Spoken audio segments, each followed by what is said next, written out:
gërëm leen sant leen mbokk téléspectateur u Tamba TV ñuy seetaan ñu am mbégte dellu seen émission fas yéene dalal benn jeune responsable politique ñu gën ko xam ci Mamadou Dieng ñenn ñi di ko woowee Du Bamba di jàngalekat jiite benn coordination jeunesse debout du quartier dépôt derrière Maître Sidiki Kaba. Mamadou Dieng laata ñuy dugg ci waxtaan bi dama lay bàyyi nga nuyonteeg téléspectateur ak téléspectatrice Tamba TV. Voilà, merci beaucoup Ousseynou Diallo. C'est un très grand plaisir pour moi aujourd'hui d'être dans ce studio au nom de la JDD, qui est un mouvement tout nouveau qui signifie Jeunesse debout du dépôt derrière Maître Sidiki Kaba. Féliciter aussi toute l'équipe en place, et une équipe très engagée pour vraiment créer un cadre qui puisse vraiment reconnecter les Tambacoundoises et Tambacounda à la source. Féliciter le ministre des Forces armées et aussi associer à ces félicitations mes remerciements et mes encouragements à l'endroit de tous les membres de la JDD depuis le quartier dépôt. Mais du ma jeexal aussi tant que jaalewuma Fatou Diop di amazone de la JDD di masawu la famille Diatara di ñaan yàlla na suuf seet ci kawam yàlla na ko yàlla xaar àjjana ji gën a kawe. Donc merci beaucoup Hassan et je pense que voilà ce que j'avais à dire par rapport au... Mamadou wax bi rafet na donc fi may tàmbaleeg yow rek pourquoi vous avez créé ce mouvement dénommé JDD? Voilà donc cousin laaj bi may laaj nii vraiment dama ciy kontaan parce que tey jii nii c'est l'occasion pour moi de venir face aux Tambacoundoises et Tambacounda établis dans la diaspora et partout à travers le monde pour leur expliquer le concept de notre mouvement. Donc waxoon naa ko fii mouvement JDD mooy jeunesse debout du quartier dépôt derrière Maître Sidiki Kaba. C'est-à-dire que dañoo dem benn moment boo xam ni il fallait qu'on fasse vraiment halte et faire une introspection ci loolu lañu tolloon léegi nag ñu sentir ni vraiment que ici il y a quelque chose qui manque, c'est-à-dire les jeunes du quartier dépôt ne sont pas aussi engagés autour de son excellence Maître Sidiki Kaba. Donc pas parce qu'ils sont contre de sa vision, pas parce qu'ils sont contre sa politique, mais parce que juste il y a quelque chose qui ne marchait pas, il y avait une fracture. Donc il fallait vraiment redorer le blason, il fallait créer vraiment une autre source de communication, un autre système de communication vraiment pour discuter avec ces gens et vraiment les amener à vraiment s'enrôler dans ce mouvement pour soutenir le ministre de la République. Donc, ça veut dire que c'est un sentiment qui était là, qui nous animait. Mais sauf que bon, moi je n'ai été que l'instigateur et l'enclencheur du mouvement. Mais sauf que les gens étaient là, ils avaient le même sentiment, ils étaient prêts, mais comment vraiment, bonne piste emprunter pour pouvoir aboutir à ce que nous sommes en train de mener aujourd'hui. Selon vous, qu'est-ce qui n'avait pas marché autour de cette jeunesse du quartier dépôt? Voilà, donc ce qui n'avait pas marché autour de cette jeunesse qui réside au quartier dépôt, je pense que peut-être que c'est la communication. C'est la communication qui ne marchait pas. Ces jeunes-là ne se voyaient pas tellement interpellés par les gens qui étaient chargés de vulgariser les concepts, vulgariser les actions du ministre, mais aussi les gens qui les représentent. Mais c'est des gens qui sont en train de faire un travail colossal pour vraiment amener tout le monde, fédérer tout le monde autour du ministre. Mais sauf que il y a certaines personnes aussi, à chaque fois, il y a des activités qui vraiment, ils se sentiront directement interpellés par ce que vous êtes en train de faire. Si vous avez vraiment cette facilité, ni fait cela. Mais tant qu'il n'y a pas ça, tant que vraiment, ni vraiment, sentir ni les ni les dégâts, du watan ak ñom. Donc ben instant ñom dal ñu gis ni affaire bi sen bir la bu boba dañuy banque sen loxo. Donc ñun système bobu nak lañuy adopter, commencer di watan ak ñun, on a privilégié le dialogue et par la grâce de Dieu vraiment aujourd'hui on est en train de mobiliser tout le monde autour du ministre. Et pourquoi vous avez porté votre choix sur le ministre des Forces armées, Maître Sidiki Kaba? Bon, on a juste porté notre choix sur le ministre des Forces armées parce que c'est la seule constante actuellement à Tamba. Ministre Mom, vraiment c'est quelqu'un qui évolue au-delà même de Tambacounda, c'est quelqu'un d'une dimension universelle.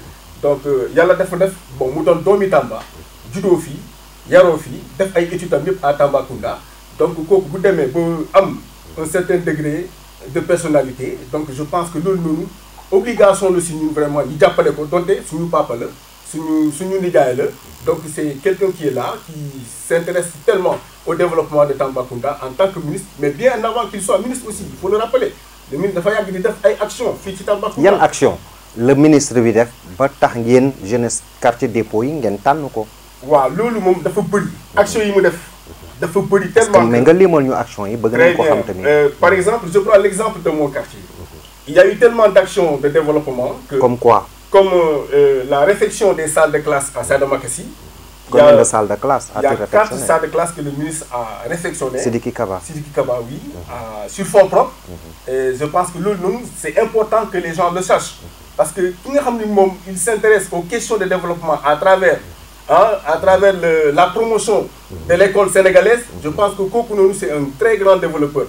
Le gouverneur l'a dit dans l'un de son discours. Qui tabac ay école di préparer les enfants à la maîtrise de l'outil informatique. Kooku bu fekkee c'est pas un acteur de développement, il se demande ce que c'est que le développement.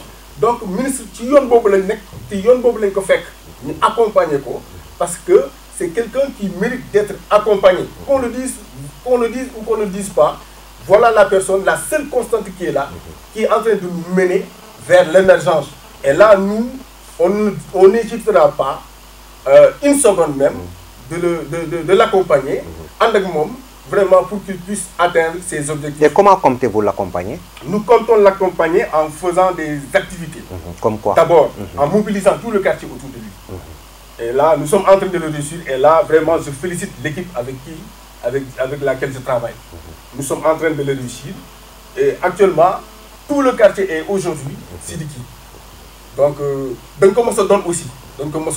Mais tout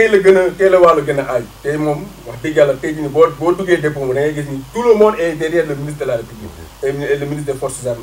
Et ensuite aussi, nous avons des activités. Madame, nous avons des porte-à-porte. Nous avons des recensements. Nous avons des recensements. Recenser des jeunes, des primo-votants, des gens qui n'ont jamais eu l'âge de voter, qui viennent d'avoir l'âge de voter et qui ne sont pas inscrits sur les listes électorales. Nous avons des activités, des campagnes de recensement pour ces gens-là, pour pouvoir les enrôler. Parce que qui parle d'élection, parle aussi de suffrage. Parce que voilà des activités qui sont très déterminantes pour vraiment propulser un leader afin qu'il puisse atteindre ses objectifs. Donc, mouvement, JDD, il faut les moyens. Nous, bon, on est parti de notre propre moyen. Parce que JDD, pour votre information, nous avons créé le 12 mars 2021. Vendredi la tombé, on a appelé une assemblée générale.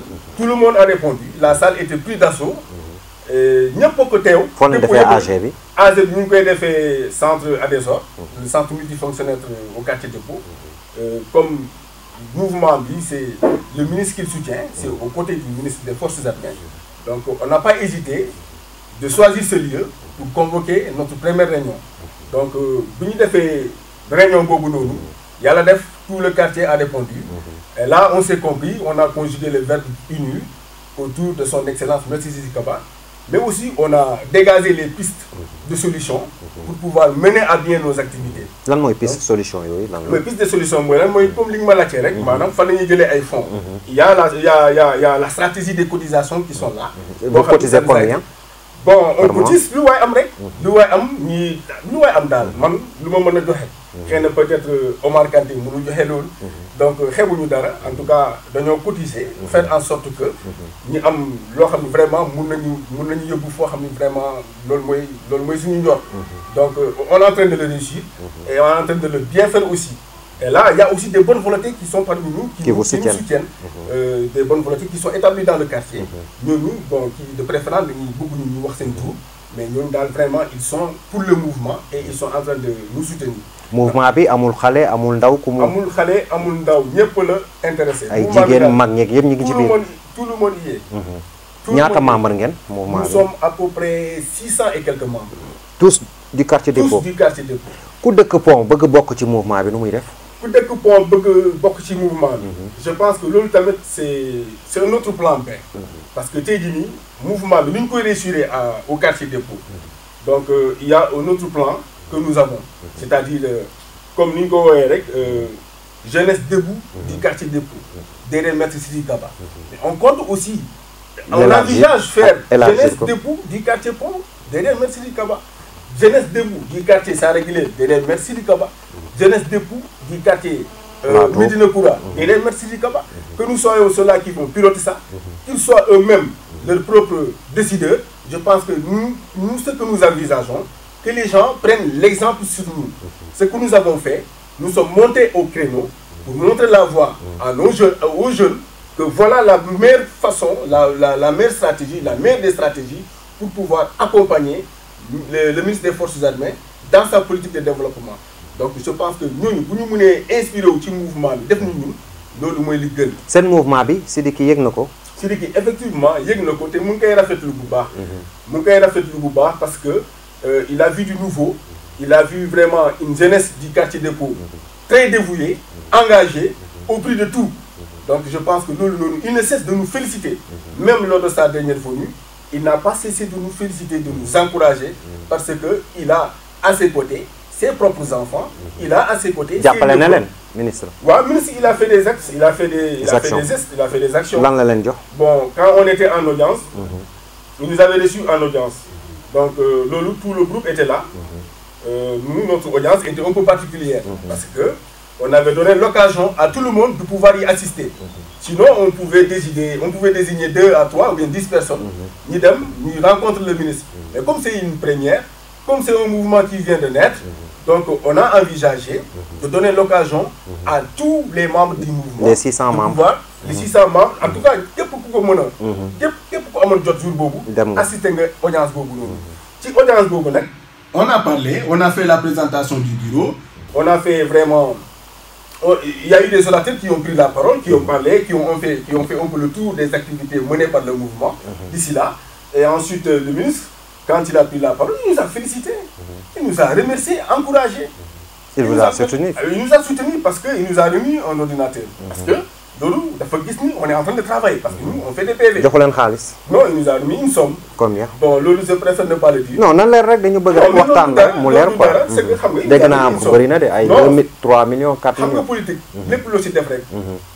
Ça dépend des circonstances. Man, quand il y a 5 millions pour me dérouler des activités. Ou bien pour mener à bien nos activités.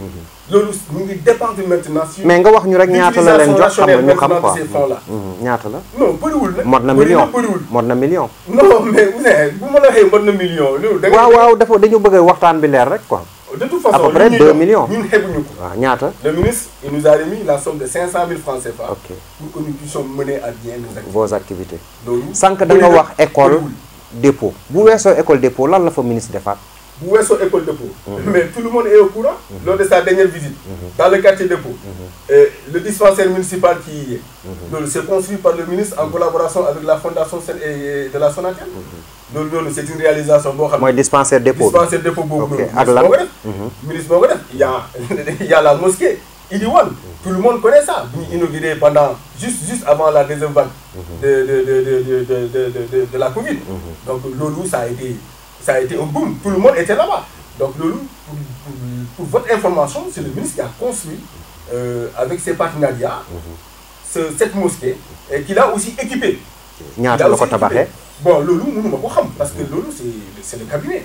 C'est le cabinet qui connaît. Il y a un dépôt, il y a un mosquée. Non, il y a un d'autant plus que le mouvement, nous avons 2 mois.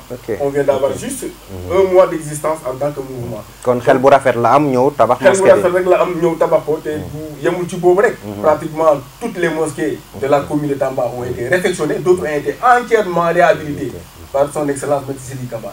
Donc je pense que tous les Tambacoundois le savent. Moto Jakarta, vous m'avez dit que vous avez moto Jakarta. La question me semble un peu floue. Oui. Il faut donner moto Jakarta. C'est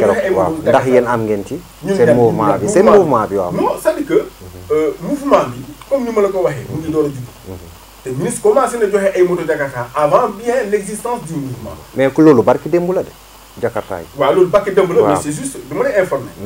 Nous, le 12 mars, nous avons créé ce mouvement. Avant bien le 12 mars, le ministre avait déjà commencé à distribuer des motos aux jeunes de Tambacounda. Maintenant, il y avait parmi nous qui étaient là, dans son camp, dans le camp du ministre, qui était dans le quartier, même s'il ne faisait pas de la politique. Mais nous, nous avons une moto, mais pas du tout le mouvement.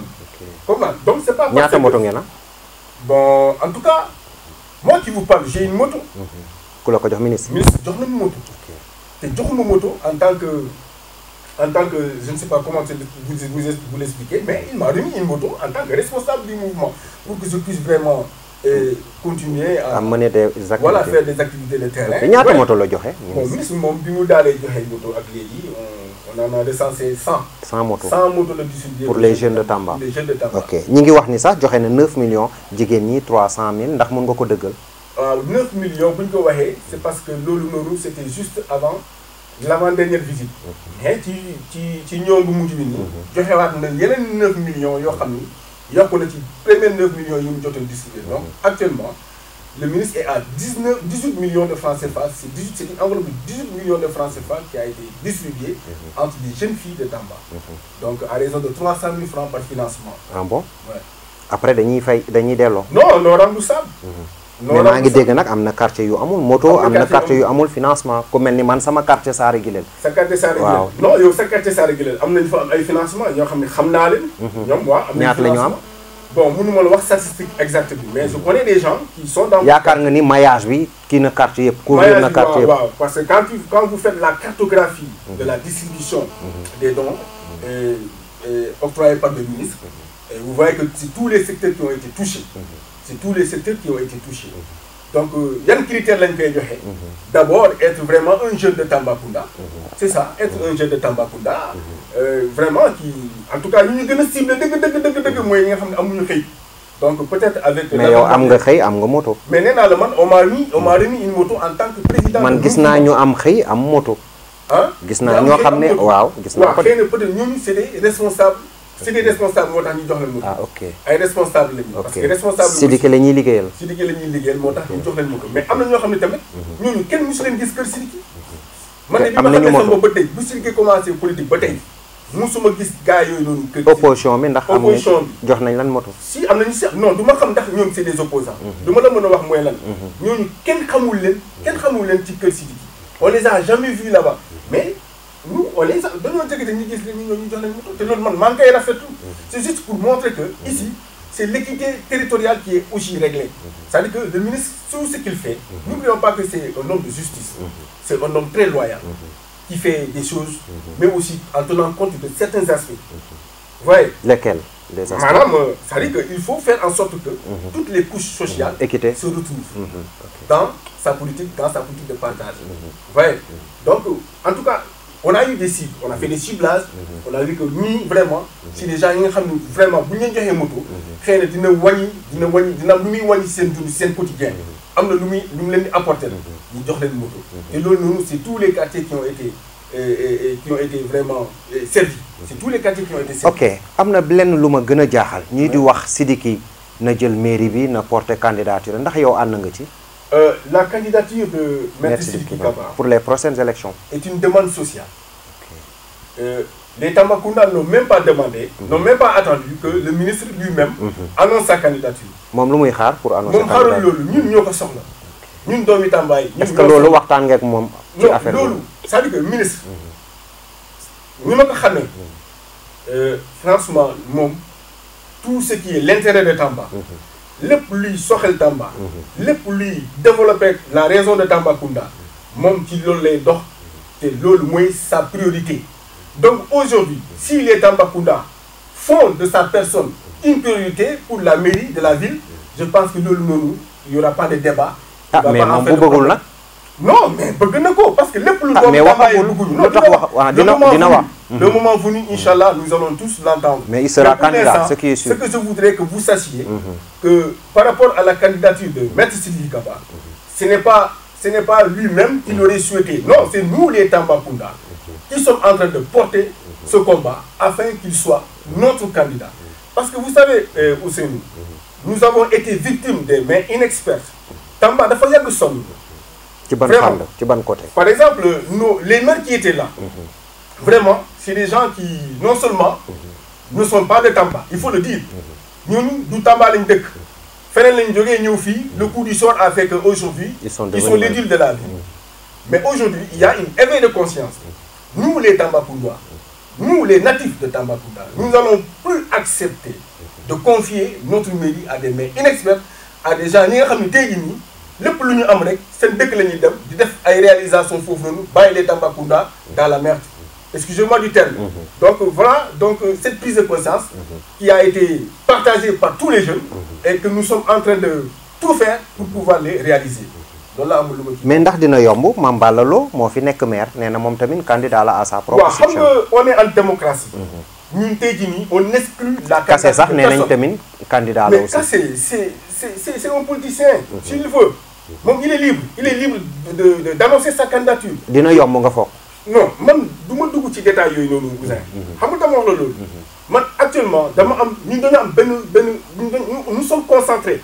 sur quoi nous sommes concentrés sur quoi. sur notre mentor maanaam feuille de route bu mu tracé bi mu nekk di suivre ñun actuellement ci loolu lañ nekk di ko suivre vous me comprenez. Maintenant la candidature des gens et des autres. En tout cas yéen daal soxalu leen quoi. chacun est libre. Même vous si vous voulez. vous pouvez déclarer votre candidature. Le monsieur qui est de l'autre côté s'il veut mais on est en démocratie, la constitution nous le permet. Maintenant fii ku ne xam na kan mooy sa baay on se connaît ici chacun se connaît ici on sait ñan ñoo mën a mobiliser les Tambacounda on sait ñan ñooy def ay tintement donc laissons les gens parler, laissons les gens faire ce qu'ils veulent mais ce que les Tambacounda ont décidé nous on le sait, ce que nous avons opté nous on le sait. Donc le moment venu tout le Sénégal le saura, tout le monde et toute l'Afrique le saura, tout le monde entier le saura. mais Sidiki bu toogee mu ne bëggul nag nu muy demee. mu ne bëggul waaw. En tout cas moi j'ai fort espoir que dina bëgg le ministre vraiment acceptera d'écouter la volonté populaire des Tambacounda. am naa ci yaakaar nee na bu nee bëggul loolu du ma ko mën a apprécier de telle sorte que vraiment parce que du sama yéene lu ma soxla mooy lan lu ma bëgg mooy lan suba quand le moment sera venu de parler de sa candidature lui-même en tant que ministre qu'il accepte la volonté populaire des Tambacounda. man tey jii nii loolu mooy sama objectif. man dafa am lu ma jaaxal keroog seen doxantu bi ci mbeddu Tamba yi. suñu doxantu waaw bëri woon na. lan moo la jaaxal ci loolu. bëri nit. bu mu bëree nit. waaw jaaxal na. mais loolu c'est une raison de plus. xam nga une première ah. xam nga dañoo nekkoon c'est-à-dire que le Sénégal est frappé de plein fouet par cette pandémie. Pandémie nag ñu wàññeeku tuuti parce que tey jii nii il faut le rappeler la maladie est toujours là. Donc il faut qu'on respecte les mesures barrières et collectives. Les gestes barrières individuelles et collectives. Pandémie bi nag bi deuxième vague bi ñëwaatee. Donc c'est juste en ce moment ministre dafa demoon à Goudiri pour clôturer la journée intitulée The VIP Day. Maanaam c'est-à-dire que y avait la manœuvre militaire nationale qui était là-bas. Il fallait clôturer ça. boobu la géej Tamba. boobu la géej Tamba. kon da ngeen bëggoon won à la face du monde que vous êtes. bi mu demee bi mu delluwaatee Dakar. après deuxième vague bi ñëw am ampleur bu doy waar. donc restrictions yi ñëwaat. donc il fallait faire vraiment un stand-by. ñun nag on a dû suspendre à toutes nos activités. léegi nag bu yàlla defee nag vaccin bi ñëw alhamdulilah rabbil alamin nit ñi ñu ngi commencé vraiment di rassurer wu. On espère que actuellement le taux bu ñu am par rapport à la vaccination mu gën a yokkaat encore. léegi nag non ñëwal ci démonstration de force bi. fa lay ñëw c'est-à-dire que maa ngi yàgg yow. ministre mu ñëw. bii mooy nekk bii xam nga war na ñëw suba incha allah. mais boobu mooy nekk une troisième visite. Première visite bi mu ñëw c'était formidable parce que il avait des actions nobles à inaugurer. Il avait fait des actions magnifiques yoo xam ne vraiment il fallait qu'on fasse l'inauguration d'une manière vraiment yan action la plus belle manière. yan la muy Sada Guilel 3 ku ne xam ne ni Sada Guilel 3 c'était des enfants qui travaillaient dans des conditions extrêmement difficiles. xam naa ci dara. mais il a construit des salles de classe là-bas pour vraiment permettre aux gens d'être vraiment de travailler, les enseignants d'abord de travailler dans les meilleures conditions mais aussi permettre aux enfants d'évoluer dans des conditions optimales. Moi en tant qu'enseignant je sais ce que cela signifie. mu ñëw Bounama Diallo parce que là-bas aussi c'est lui qui avait clôturé le mur de clôture. moom mur boobu noonu moom moo ko clôturé mu def ay salles de classe yoo xam ne tamit moom moo ko équipé mu ñëw inauguré foofu tamit il y avait le mosquée-pont, la mosquée-pont, mosquée Diakité, nous l'avons inauguré. Mais comme le pays était un peu secoué, il a dû suspendre à cette activité jusqu'à pour une date ultérieure. Donc voilà donc les activités qu'il a eu en mai, qui datent beaucoup. C'était la date du 5, 6 mars 2021. Donc mon premier jour. En ce moment, nous, on était fous de rage. On voulait vraiment nous éclater. Ouais, parce que notre mentor doit retourner. Voilà, donc on voulait faire vraiment un accueil exceptionnel. Mais malheureusement, bon, par respect pour le gouverneur, on n'a pas pu le faire parce que il y avait des gens qu'on avait un peu réfugiés de faire une marche. C'était, je ne sais pas, quelle structure. Et là, donc, on a dû suspendre à toutes ces activités. Comme tu as dit, les vaccins, ni alléger un peu les restrictions. Ministre Mouniawad encore. Alors là, il fallait montrer à Tamba que le ministre Sidiki Kaba, toujours le pied à Tamba. C'est son empreinte qui est là. Donc il fallait le manifester autrement. C'est-à-dire, Tambacounda, tout le monde était sorti. Moyens, les moyens, je ne suis pas dans ce cadre technique. En tout cas, ce que parce que dama gis ñepp génn té Tamba lu leen génné yombu. En tout cas, man sama mouvement, ça a trouvé que on n'avait pas de fonds. Ñun ñoo jël suñu propre fonds. Wo ay Jakarta def ci essence, defar suñu pancarte avec suñu fonds propres, defar suñu pancarte ak suñu banderole, circuler avec le ministre de 18h à 22h. Ken joxuñu ci dërëm. Lolu mu ngay xamni vraiment sur quel point les jeunes de Tambacounda sont engagés et déterminés derrière Maître Sidiki Kaba.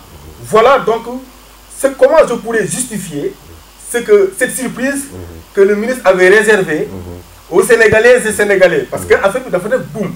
Tout le Sénégal en parlait décidément. Donc voilà ce que j'avais à dire. Ok, Nenga sax day ñëw suba. Inch'Allah. Fi def ministre. Suba bu ñëwé. Donc je pense que c'est l'une des raisons d'ailleurs même que je suis là. Parce que c'est le quartier dépôt qui a l'honneur. Demain. Demain. Bu ñëwé, dina inaugurer la salle polyvalente qu'il a construite sur fonds propres. Ok. À l'école dépôt. À l'école dépôt. Bob Leni réceptionnaire. Vous parlez le vendredi à 10h comme ça, on ira visiter une dame qui a un centre de formation là-bas au quartier Gouy, qui fait beaucoup pour vraiment aider les jeunes de Tamba. Qui est cette dame? Cette dame c'est Abiassou. Bon, je connais pas tellement son nom, mais je pense que j'en ai discuté avec le coordinateur, il m'avait donné le nom mais que j'ai oublié. Demain, on ira la rencontrer. Kon dal li motax ministre di ñew suba. Non, du lool kessé. Du lool kessé moy tax di ñew. Ak lan? Ministre bu ñewé Tamba dafa wara ñew parce que fi la dëkk. OK. Mais ça dafa fekk tamit mu am ay activités yu mu wara def, ay actions yu mu wara dévoiler. Mais bu ñewé Tamba loolu warul surprendre kenn. Parce que yag na di fi ñew. Fiefam la da. Fiefam la, dëkkam la, fi la juddoo, fi la yaro. Fi moy dëkk wa Tamba la. Bu fi ñewé mom, il faut pas que les gens voient le ministre rek. Bu ko gissé dañ yaakaar ni non, événement politique mo am wala activité politique mo am. Le ministre bu ñewé, c'est comme un Ouzin Diallo qui prend son véhicule et aller à Dakar. Mais c'est ça. Ces racines sont là. Donc ça da ngeen koy téru ji suba da ngeen koy téru. Suba inshallah rabbi dinañ ko téru. Fan fo leen koy téru. Dinañ ko téru à l'aérodrome. Avion lay ñëwé. Avion lay ñëwé bu soobé Yalla. Bu soobé Yalla. Ça dama kassi comme ni ma la ko waxé mom rek. Ça dit que le ministre dafa def ay moyens. Ni les moyens là-bas. Ñaata à peu près. Le mur de clôture seulement. Le mur de clôture. Waaw lolu mom xamna quoi, féké nako. Tay jini bo démé fofu vous verrez un cadre de décor extraordinaire. À l'école dépôt. Bien sûr. Géré par le mouvement JDD.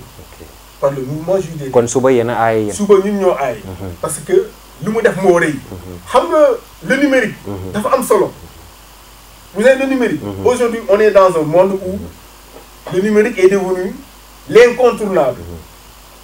Le ministre a compris très tôt cela. Parce qu'il a toujours une longueur d'avance sur les autres. La preuve en est que le centre multimédia a des ordres. Ce mouvement a des ordres. L'association, l'Action pour le développement du Sénégal oriental. Il y a un centre multimédia bi mu tabax. Fofu nonu bo fa démé xalé yi dañ leen di tagat ci l'informatique di leen former di leen jox ay formation yu baax pour ñu mëna répondre aux besoins d'emploi pour pouvoir les intégrer dans le marché de l'emploi. Donc le ministre a compris ces phénomènes depuis très tôt. Après, il a senti le besoin de l'élargir jusqu'au jusqu'à l'élémentaire, c'est-à-dire les enfants, les enfants qui sont à bas âge, mais pourquoi pas les former? Pourquoi pas les former à la maîtrise de l'outil informatique? Et c'est ainsi qu'il a, avec son association, l'ADESOR, ils ont senti le besoin de construire des centres polyvalents, des salles polyvalentes dans plusieurs écoles de la ville. Donc, l'autre dina tax xale yi gën a manipuler l'informatique parce qu'ils sont préparés à la digitalisation des systèmes. Dafa am solo parce que tey ku ne gis na numérique bi lu muy soxlee tey jii ni mbir yi. Le monde marche aujourd'hui sur la base du numérique. Donc, préparer les enfants de Tambacounda à la maîtrise de l'outil informatique, l'autre c'est de donner une chance égale au Tambacounda, au même titre que des gens qui sont en Europe, au même titre que des enfants de Dakar. Vous voyez ce que ça fait? Ok. L'autre actualité, oui, c'est l'adresse à la nation du chef de l'État. En tant que jeunesse, comment vous l'appréciez? Wax na ci xëyu ndaw ñi 85 milliards yu mu leen di jagleel, je crois bien bu ma juumul. Wax na ci tamit ci recrutement enseignants yi. Yow d'abord en tant qu'enseignant, en tant que jeunesse, quelqu'un qui dirige en tout cas une structure, naka nga ko jàngatee? En tout cas, man damay rafetlu bu baax a baax sur le discours à la nation, le message à la nation que le président de la République a tenu, la date du 3 avril. Je dirais encore que c'est la jeunesse qui est encore soignée à travers ces messages. Avec des programmes ambitieux. Wax nga ko fi. C'est-à-dire il fallait faire une réorientation du budget vers la jeunesse, vers les jeunes. Amagul. dafa wax rek de. Président Macky Sall du koy wax di dédiru. yaakaar nga dina ko def. contexte bu ñu toll nii. contexte bu ñu toll nii. Macky Sall du koy wax loo xam ne vraiment c'est pour promouvoir les jeunes qui a trait à l'employabilité des jeunes mu bañ ko def. foo ko teg loolu fan nga ko teg. parce que yàgg nañu dégg ay promesse xale yaa ngi nii di dem Barça wala Barsac. waaw xam nga loolu noonu. ça dafi yàgg. mais tey jii nii ku ne xam na ni de 2012 à 2021 affaire bi dafa gën a wàññeeku bu njëkk bëri woon na c'était un fléau qui était là qui avait fini de mettre le pays au chaos mais actuellement aujourd'hui ça a un peu diminué. Ça c'est grâce aux politiques à la politique c'est grâce à la vision du chef de l'État par rapport à sa politique envers les jeunes. Vous voyez que actuellement il y avait un moment où les jeunes, franchement, ne se sentaient pas. Mais ils ont fait l'expression des besoins. Ils se sont manifestés. Ils ont montré au chef de l'État qu'ils sont là. Et le président de la République les a écoutés et il a pris des mesures pour vraiment répondre à leurs besoins. Et wait and see. Écoutons-le maintenant. En tout cas, nous, ça demande il faut qu'on prenne certaines dispositions pour pouvoir mettre en exécution ces plans que le président a dégagés. Donc je pense que nous tout du yàgg ñu commencé gis les retombées de ces décisions majeures prises par le chef de l'État lors de son discours à la nation. Je pense que du yàgg. loolu moom na si. situation Tambacounda. yow en tant que jeune naka nga ko jàngatee. situation de Tamba. en tant que jeune. en tout cas changé na wala changé wul. la preuve en est que. je discutais avec un ami qui est venu de la France. moom mu ngi dem en Europe en 2006. depuis 2006 la fi géej. donc yàlla dafa def affaire kayitam dafa xawoon jafe. donc bi mu amee kayit yàggul.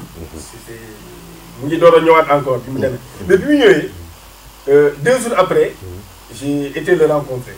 bi ñuy waxtaan mu ne ma Dieng mais moi tu sais que moi je ne suis pas scotché sur les réseaux sociaux qui donnent des informations sur notre localité.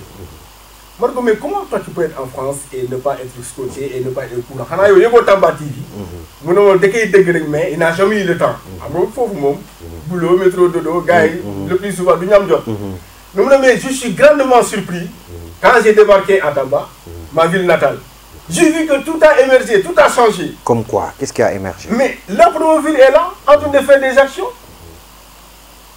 Ça, tout le monde le voit. Le ministre, il est en train de promouvoir les jeunes. Nous sommes partout. On connaît. Les jeunes ont... C'est-à-dire qu'il y a eu un changement grand. C'est-à-dire qu'il y a des infrastructures sociales de base aujourd'hui. Il faut oser le dire. Il faut oser le dire. C'est vrai. Il a réalisé. Combien de projets ont été attirés vers notre région? Auparavant, même s'il reste beaucoup à faire. Même s'il reste beaucoup à faire. D'ailleurs, même il a beaucoup fait. c'est-à-dire que loolu moo ñu manqué woon. On n'avait pas cet interlocuteur assidu, aguerri, auprès du président de la République pour plaider en notre faveur. Mais il le fait bien, monsieur le ministre. Il fait des plaidoyers pour notre raison. moo tax bépp projet bu ñëw rek des projets d'envergure nationale Tamba dina am wala amul benn projet d'envergure nationale bu xew de 2012 à 2021 ou bien depuis l'avènement de Maître Sidiki Kaba bu Tamba amul bu bénéficié wul amul. feebar bi Covid 19 yéen jeunesse yi yéen lan ngeen ko jàngatee. ni ñu ko jàngatee. donc c'est une maladie qui est là qui évolue. boo xam ne vraiment ci yàlla la jógee daal parce que ñun on est des croyants. jàpp ni feebar bi daal ci yàlla la jógee donc c'est devenu un fléau universel où il faut prendre des mesures. Alors il y a des autorités sanitaires qui sont là qui ont édicté des mesures qu'il fallait respecter. Et là le Sénégal se félicite parce que vraiment notre politique de lutte contre cette maladie a été saluée de tous à travers le monde. On avait fait des classements. Sénégal ñaata la woon ah. ci suuf non deuxième place la jëloon. la nekkoon ci suuf tey mu ñëw ba ci kaw ba ci kaw. Vous voyez ce que ça fait. Donc loolu il faut féliciter au passage le président de la République. Féliciter aussi le ministre de la santé et de l'action sociale. parce que loolu noonu tey jii nii c'est un travail colossal qui a été abattu. Mais les Sénégalais ont accepté aussi de l'accompagner parce que il y avait eu des restrictions très difficiles. Parce que couvre-feu bi xam nga ça a eu des conséquences drastiques. am na ñoo xam ni vraiment. ñii di wax xale yi di wax feebar bi amul. waaw xale yi xam nga ñooñu il faut les conscientiser. yow bañ nga ba nga ne xale xam nga xale yi. mun na bañ a xam maanaam jeunesse bi la. non jeunesse bi. am na ñoo xam ni da ngay dajeeg nit ñi du ñu sol masque du def lu leen neex ci mbedd mi pour ñoom feebar bi amul. non feebar bi moom ku ne amul lekk. ku ne amul lekk. vraiment xëy na peut-être yow daal. yëgu nekkoo Sénégal. parce que li tax vraiment on a fermé les frontières li tax aujourd'hui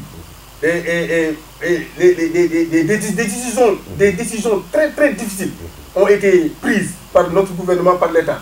Li tax aujourd'hui on avait décrété l'état de catastrophe dem ay assemblée loolu andi coow bu rëy yow nga ne noonu loolu ci ay caaxaan la loolu feebar boobu amul gars yi dañuy wax lu leen neex je pense que kooku noonu wax dëgg yàlla waruñu ko déglu parce que kooku xam naa beneen monde lay évoluer bu dul Sénégal ku ne xam na li mbas bi def fii. On a vu des grandes personnalités qui sont mortes, de très grandes personnalités aujourd'hui qui sont mortes à cause de cette maladie. On a vu des choses qu'on n'a jamais vues à travers le monde. Donc feebar bi débat bi nekkutul ndax am na wala amul débat bi kañ lay jeex foofu la te loolu mu ngi aajo ci mesures yi ñu war a jël te nous sommes en train de le faire mais nag il faut qu'on continue à accentuer les choses. Il faut qu'on redouble d'efforts parce que avec mu ngi fi ba léegi donc qu'on en finisse de bon en mettant en nous donnant à fond parce que actuellement tant que feebar bi jeexul moom les choses ne peuvent pas redevenir à la norme. ok balaa ñuy jeexal suba yéen a aaye wax nga ko fi sànq. seen fête bi suba naka lay demee école dépôt. waaw école dépôt je pense que d'abord. fête bi ban heure la. cérémonie. waaw cérémonie bi la cérémonie va se tenir dans l'après-midi. ku mu neex mu ñëw. ku mu neex mu ñëw. tout le monde est invité. affaire bi ce n'est pas parce que dépôt lay xewee rek. que non maintenant ñoom waa dépôt ñoom ñoo koy gérer. Le ministre a appelé tout le monde que tout Tamba sorte que tout le monde vienne. cérémonie bi ban heure la cérémonie bi ban heure la cérémonie bi c'est à 17h. 17h. oui c'est à 17h. ministre dina ñëw dans la matinée. bu ñëwee dans la matinée nous irons l'accueillir. suñ ko accueillir on viendra avec lui jusqu'à la maison familiale. foofu peut-être il a un programme. mais à 17h kër gi bu seddee tuuti dinañu vraiment ànd ak moom ba Sada Makassi bu daal di inaugurer la salle polyvalente bi nga xam ne def na ko te actuellement tout Tamba le remercie tout le quartier dépôt le remercie. parce que am na benn femme bi ma doon laajte mu ne ma ndax salle polyvalente boobu noonu bi ñu ko inauguré est-ce que les cours seront payants ma ne ko soxna si cours yooyu noonu c'est gratuit seen doom yi jàng Sada Makassi ñooñu ils ne paieront aucun franc pour pouvoir bénéficier de cette formation. Cette salle elle est construite pour ça et puis am na benn direction bureau directeur bu ñuy réfectionner équipé ko boo xam ne dañ ko placer juste à côté de la salle. vous voyez. toujours école dépôt. toujours école dépôt.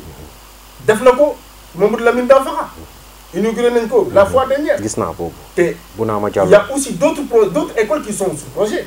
ñi nga xam ne vraiment on compte répéter ces mêmes réalisations dans ces établissements. Parce que Ouzin, il faut quand même lutter contre cette fracture numérique. Fracture numérique waxoon naa ko fii sànq dama ciy delluwaat encore fracture numérique tey jii nii loolu bokk na ci gën a tax réew yi di dellu ginnaaw parce qu'il faut se conformer à la bonne marche du monde. C'est ce que le ministre a compris. Et cela passe infailliblement par un cadre informatique très bien planifié où il faut préparer les enfants depuis à bas âge. C'est ce qu'il a compris et c'est ce qu'il est en train de faire. Et là, vraiment, c'est tout Tamba qui doit vraiment l'accompagner dans cette politique. Parce que c'est une vision noble, c'est une vision qui prévoit l'avenir. Parce que quiconque suit le ministre, que parce que vraiment il donne des Jakarta ou bien je sais pas quoi. Je pense que nous, c'est pas un engagement noble. Le ministre, nous, on le soutient, on le suit, parce qu'il est en train de faire une politique de développement. Mais aussi, il est en train de répondre aux défis des populations de Tambacounda. Parce que politique de développement, c'est créer des cadres, même s'il n'est pas là, il y aura la continuité. Les gens se diront que, ah, vraiment, c'est un ouf de soulagement. S'il n'aurait pas été le ministre, nous avons amené. Donc, c'est ça que j'appelle. Il faut créer, il faut répondre aux défis.